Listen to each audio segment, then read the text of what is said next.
Ang spoken kong ito ay pinamagatang driver.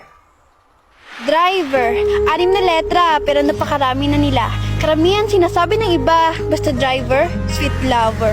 Hindi porket ganun lang trabaho nila, pwede ka nang manghusga.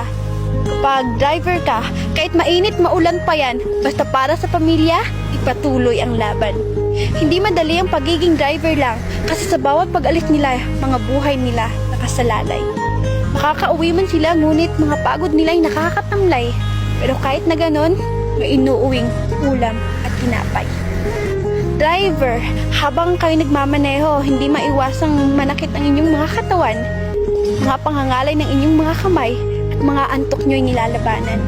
Pero mawawala lang lahat ng yun pag pamilya na ang nasilayan.